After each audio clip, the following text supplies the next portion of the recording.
Subtle is a phenomena which has a mythical power.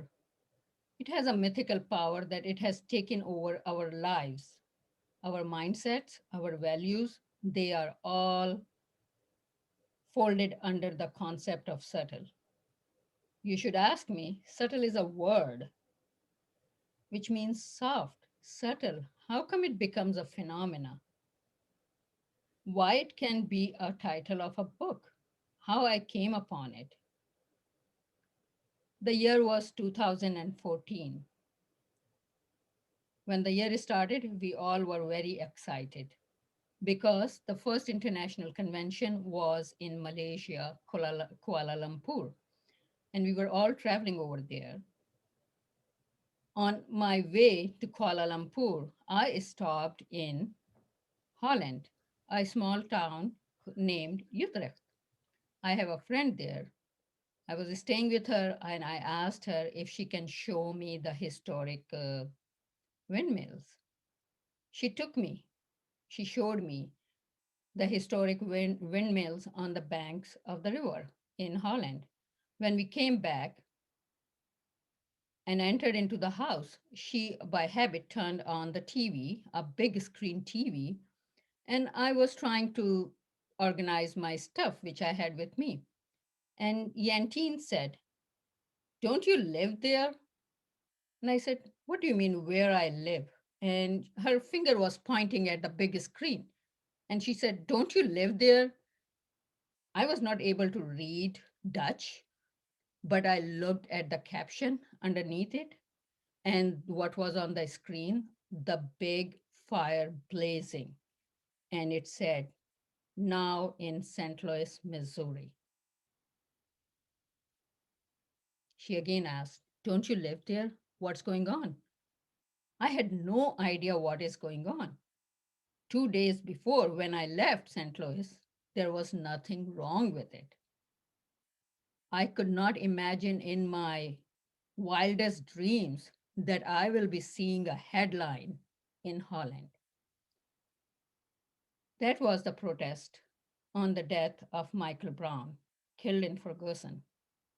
That idea that 13 miles away or 3 exits away from where I live in St. Louis, Missouri metro area, something like this is going on, was an experience in a different dimension.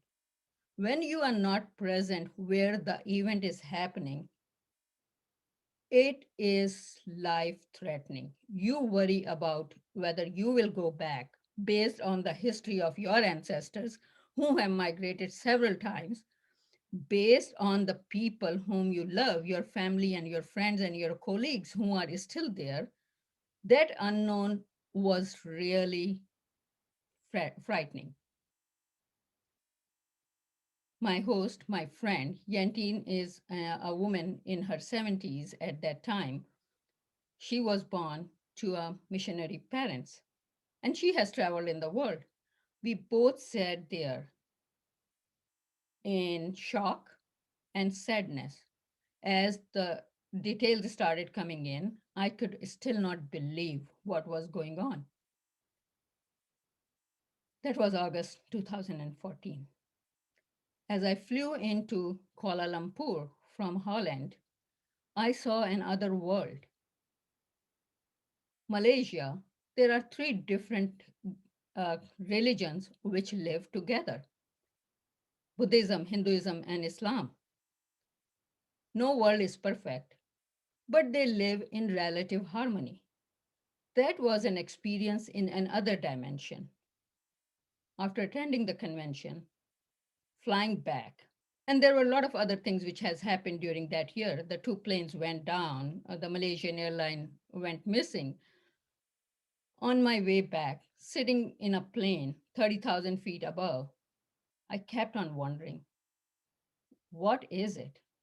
What is wrong with us as human beings in this 21st century that we are unable to let go of our biases, of unconscious biases? How come Kuala Lumpur can have a relative harmony and we cannot? When will this end? To paraphrase the question asked by Amy Hunter, her 12-year-old son, that why he is whisked away or stopped by police at the age of 12 in U City, a good area, a good part of U City. I kept on wondering about it, that what is wrong with us? And that gave me a new concept. It's not, if it is wrong with everyone, then it is something wrong with me also. We all are in it. Our unconscious biases have become part of our existence in a very subtle and accumulative way. There are great biases on race, religion, color, but there are subtle biases which has accumulated in us. For example, I have a bias towards tall people because in my childhood I was told tall people can harm you.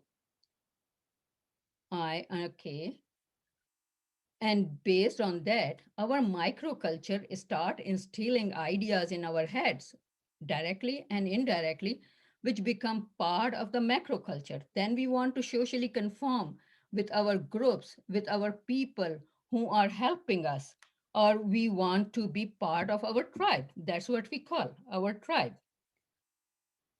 I wrote the book. Book has a lot of different concepts. It talks about 21st century isms. It talks about what is driving us, the contemporary coding of social media, the whisper campaigns, the propaganda in the name of branding.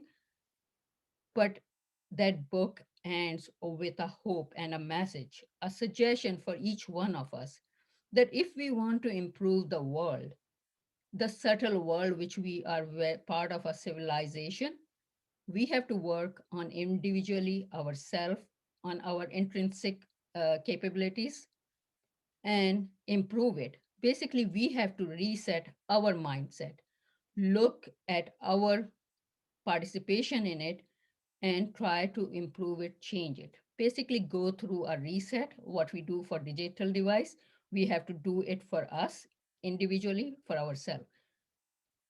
I can tell everyone to change yourself, but all of my six fingers are pointing towards me. I need to work on it. And that is my suggestion. If we start working on it, we will be able to make this world a place for humans.